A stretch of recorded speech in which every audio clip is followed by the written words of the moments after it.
Caríssimos fiéis, no Evangelho que a liturgia da Igreja nos apresenta nesse domingo da oitava da Páscoa, nós ouvimos São João dizer que os milagres por ele narrados têm por finalidade conduzir-nos à vida de fé, ou então, em suas próprias palavras, para que creiais que Jesus é o Cristo, o Filho de Deus, e para que, crendo, tenhais a vida em seu nome.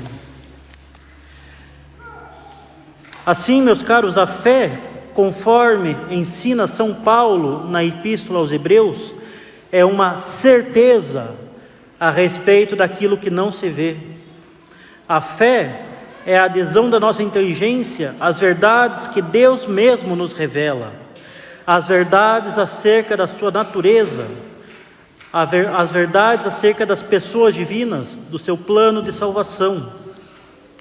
E nós não vemos tais verdades, elas não nos são acessíveis aos sentidos, e nós conhecemos somente aquilo que nos chega pelos sentidos. Então elas não nos são evidentes. Se tais verdades fossem evidentes, não seria necessário crer nelas, pois onde existe evidência, onde podemos exercer a nossa ciência, a fé dá lugar à certeza racional. E assim, se nós cremos, é justamente porque nós não vemos. Mas, por outro lado, isso não quer dizer que o ato de fé não tenha nenhum fundamento racional.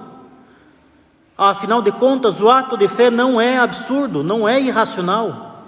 Não se trata de um mero sentimentalismo. O ato de fé se fundamenta na autoridade daquele que revela, ou seja, na autoridade de Deus, que não pode se enganar, nem pode nos enganar. Deus é a sabedoria infinita, Ele não se engana. Deus é a bondade infinita, Ele não nos engana. E se Deus quer nos revelar a sua natureza íntima e os seus desígnios para a nossa salvação, nós não lhe podemos recusar a fé simplesmente porque não vemos as realidades que Ele nos revela. A própria autoridade de Deus basta para que o ato de fé seja infalível.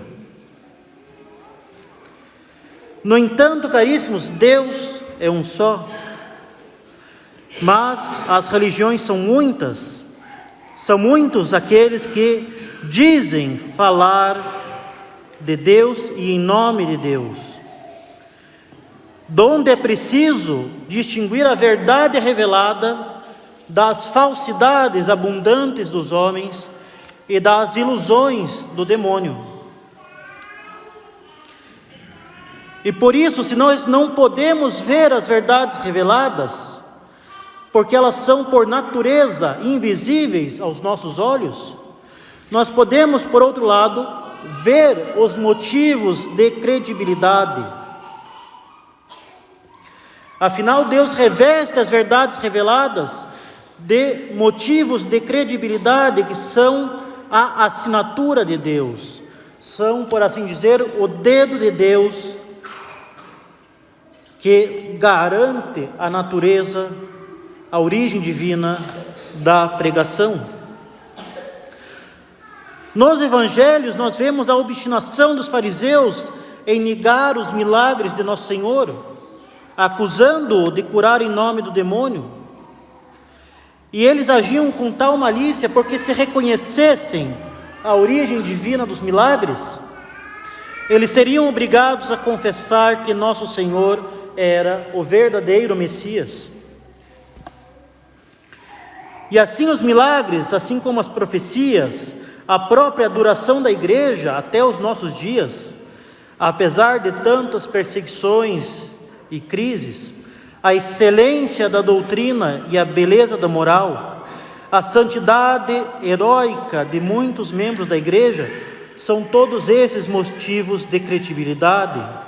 São sinais que tocam a nossa inteligência, que falam a nossa inteligência e que removem todos os obstáculos para que nós realizemos o devido ato de fé. E aqui, no entanto, meus caros, nós devemos compreender bem a ordem e a natureza das coisas. A inteligência pode tocar os motivos de credibilidade. Por exemplo, as ciências podem concluir que uma cura não tem explicação médica, que certos sinais não têm origem natural ou causa humana, como, por exemplo, os milagres eucarísticos. Mas isso não significa que a inteligência pode provar a fé. Isso não torna as verdades de fé evidentes para a nossa inteligência. A nossa inteligência toca os motivos de credibilidade. A nossa inteligência chega até essas realidades sensíveis que mostram a credibilidade e a razoabilidade da revelação. Os motivos de credibilidade removem os obstáculos ao ato de fé, porque nenhuma causa natural ou humana poderia produzir o milagre, as profecias, a virtude heróica dos santos e todos os demais atos de credibilidade, e todos os demais motivos de credibilidade. Os motivos de credibilidade removem os obstáculos e argumentam a favor do ato de fé. Mas, se alguém irá crer ou não, se alguém irá aderir às verdades de fé ou não, isso não depende propriamente desses motivos de credibilidade. E aí, caríssimos, nós percebemos que o ato de fé não depende unicamente da inteligência, depende também da vontade.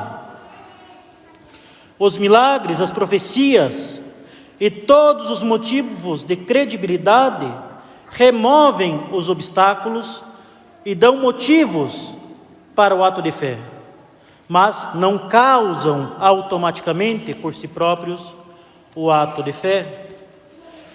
Ninguém passará a crer e passará a ser fiel apenas porque conhece milagres e profecias autênticas.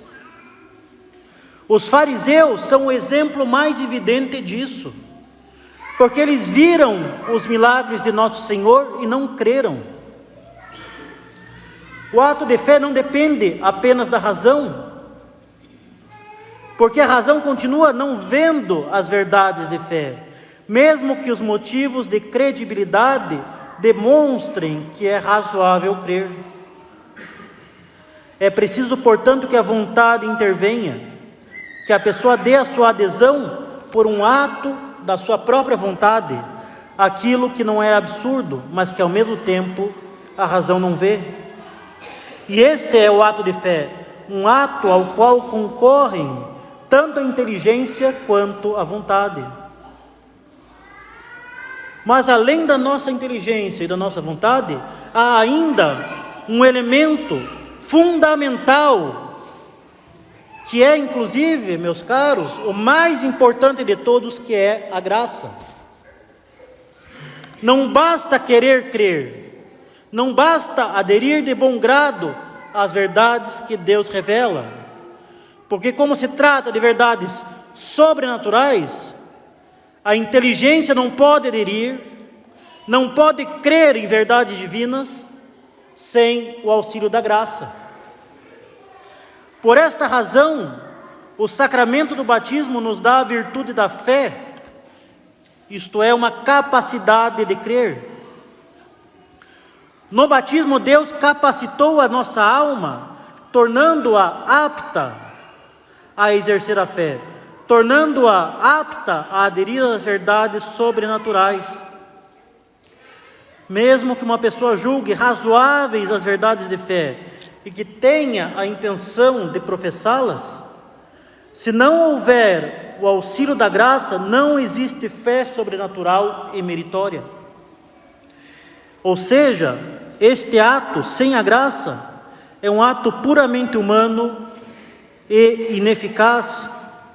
Não é uma adesão àquelas realidades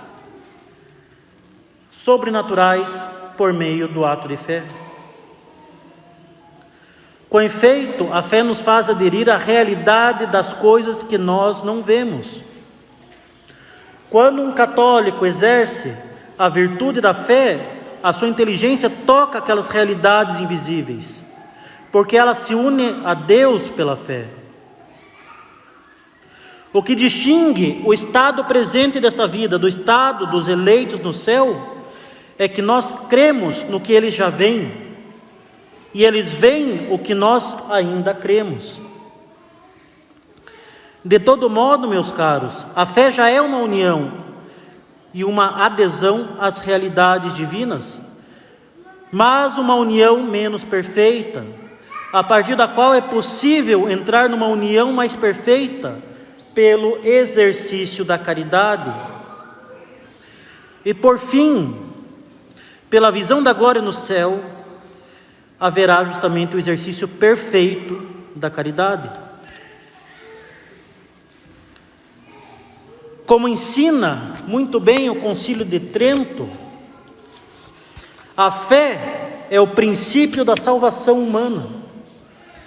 Ela é o fundamento e a raiz de toda a justificação. A fé teologal já nos faz tocar nas realidades sobrenaturais pela adesão da inteligência. Então ela é o começo e o fundamento da salvação. E a partir desses princípios da doutrina católica, podemos extrair muitas conclusões do Evangelho da oitava da Páscoa, especialmente para dissolver confusões que aparecem frequentemente em ambientes ditos católicos, mas que, na verdade, possuem a perniciosa mentalidade conservadora liberal. Primeiramente, São Tomé viu o Cristo ressuscitado, viu o milagre da ressurreição. Mas o ato de fé não consiste em constatar com os sentidos e a inteligência que se trata do mesmo Cristo que morreu na cruz. O ato de fé vai além. Se a evidência do corpo ressuscitado bastasse para o ato de fé, então não haveria ato de fé, porque onde há evidência, não há necessidade de crer. Como muito bem ensina São Gregório Magno, aliud vidit, aliud credit. Isto é, uma coisa ele viu, mas outra coisa ele creu. São Tomé viu o corpo ressuscitado, mas pelo ato de fé creu na verdade da ressurreição. Verdade esta que não se vê nem se prova. A evidência do corpo ressuscitado não tem causa natural ou humana, não se explica pela ciência humana. E a ciência humana tampouco pode exigir o ato de fé. A ação divina durante a ressurreição permanece oculta, e a divindade de Nosso Senhor permanecendo inacessível aos sentidos, São Tomé, diante da constatação de que se trata do mesmo Cristo, creu e exerceu a fé, creu na verdade da ressurreição e na divindade de Cristo. Em segundo lugar, meus caros, Nosso Senhor diz: felizes aqueles que creem sem ter visto. Quanto menor a necessidade de motivos de credibilidade, maior será a nossa fé, mais ela será meritória. Portanto, caríssimos, o progresso na vida espiritual consiste justamente na diminuição dos suportes humanos, na diminuição das consolações e dos sinais, para que a alma se lance em adesão a Deus pela fé e pela confiança, que inclusive são virtudes distintas. E isso unicamente porque Ele é bom. Sem duvidar, ou hesitar que ele é bom. Aconteça o que acontecer. A alma que se diz muito abençoada por sinais e por consolações deve certamente agradecer a Deus pelos seus dons. No entanto, deve reconhecer também que isso pertence particularmente às almas fracas, aos principiantes, porque a união com Deus é semelhante à subida no Calvário. Nós devemos perder tudo para ganhar tudo, e ganhar tudo é ganhar o próprio Deus. O exercício da fé, quanto mais puro, quanto menos apoiado em sinais e consolações, mais é meritório, mais é perfeito. Em terceiro lugar, como declara São João no Evangelho, se ele narrou certos milagres, é para que creiais que Jesus é o Cristo, o Filho de Deus. Os milagres, então, estão a serviço da fé na revelação divina. O católico não deve pedir a multiplicação de milagres e sinais, como fazem os protestantes pentecostais, ou como faziam os pérfidos judeus, pedindo sinais a Nosso Senhor, mas obstinando-se na recusa em crer que Ele é o Messias prometido, chegando, mesmo com diversos sinais, ao crime abominável do deicídio. A conclusão que os judeus chegam é: este homem faz muitos milagres, precisamos matá-lo.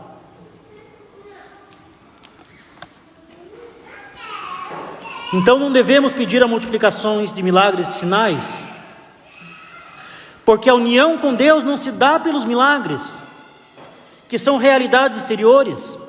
A união com Deus se dá primeiramente pela fé e especialmente pela caridade. O católico tampouco deve julgar que o Evangelho consiste na narrativa de milagres, numa experiência especial da vida de Cristo, porque nosso Senhor não veio a este mundo unicamente para fazer milagres. Fez muitos, fez, mas não fez todos os que era possível, não curou absolutamente todos os homens, todos os cegos, todos os paralíticos, porque nosso Senhor veio para ensinar a sua doutrina e operar a nossa salvação. E os milagres que fez em número limitado estavam todos a serviço da sua revelação, da sua doutrina. Os milagres estão a serviço da sua doutrina, eles dão credibilidade à sua doutrina, e por isso os milagres não são o centro do Evangelho. O centro do Evangelho é o ensinamento de Nosso Senhor, que diz: tomai meu jugo sobre vós e recebei a minha doutrina, porque eu sou manso e humilde do coração, e achareis o repouso para as vossas almas. O ato de fé na doutrina, isto é, nas verdades reveladas, é o fundamento da união com Deus, que será aperfeiçoado pelo exercício da caridade, que é o jugo de Nosso Senhor sobre nós. A união com Deus no sofrimento, sofrido por amor, é justamente o exercício pleno da caridade. Para que não restem dúvidas, meus caros, basta acrescentar que os padres da igreja sempre interpretaram os milagres como motivos de credibilidade para a doutrina de Nosso Senhor, para manifestar a sua origem de vida e assim mover as multidões ao exercício da fé. Em quarto lugar, meus caros, ainda que a presença de Deus no mundo pela encarnação seja um fato extraordinário divino, não podemos perder de vista que a união da segunda pessoa da Santíssima Trindade a uma natureza humana esteve oculta aos olhos dos homens.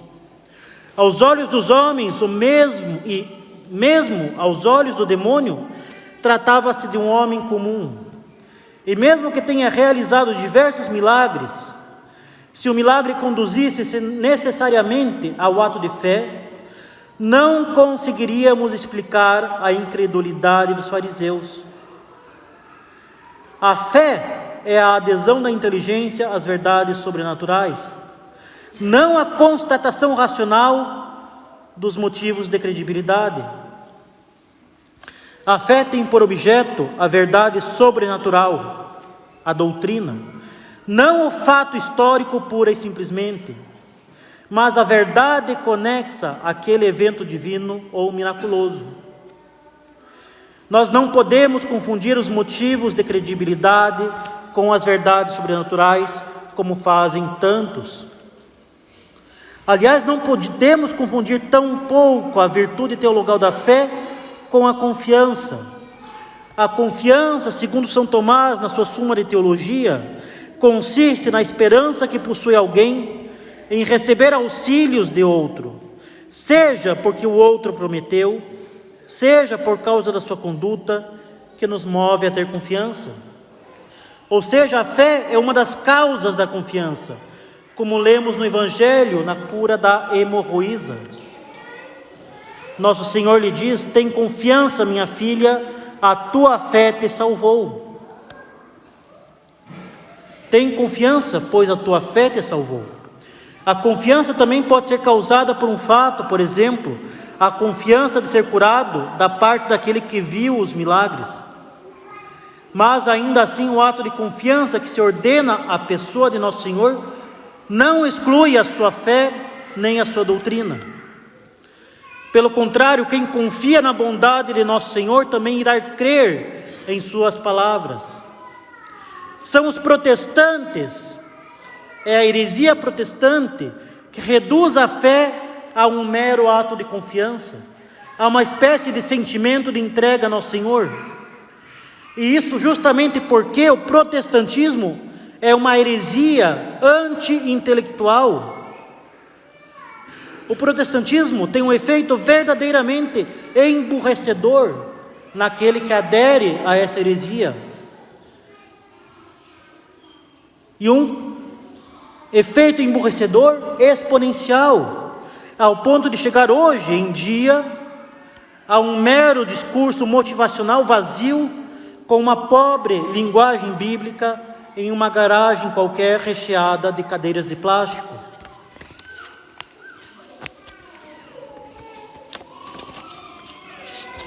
Por fim, meus caros,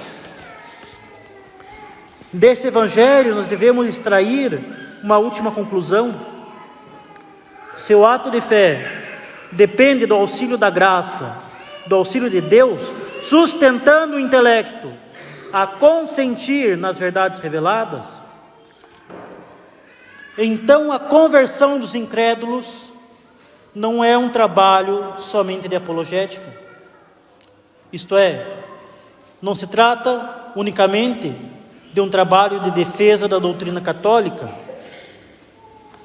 muito menos de tretas no Twitter ou no Facebook,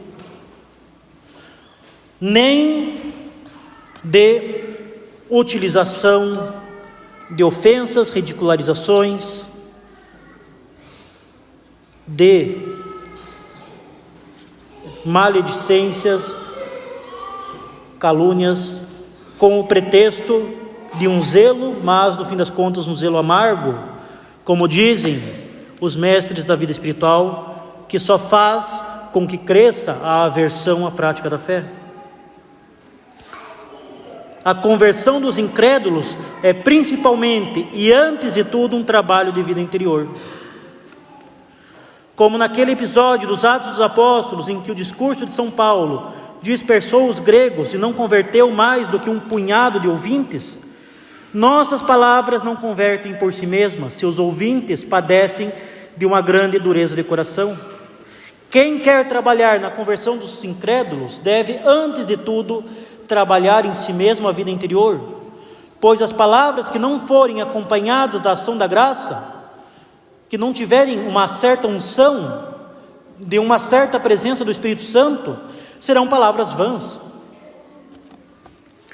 e que favorecerão mais em nós um ato de orgulho do que um ato de caridade. Nós devemos seguir o lema da ordem dos dominicanos: contemplata alis tradere, transmitir aquilo que é antes de tudo contemplado na nossa vida interior.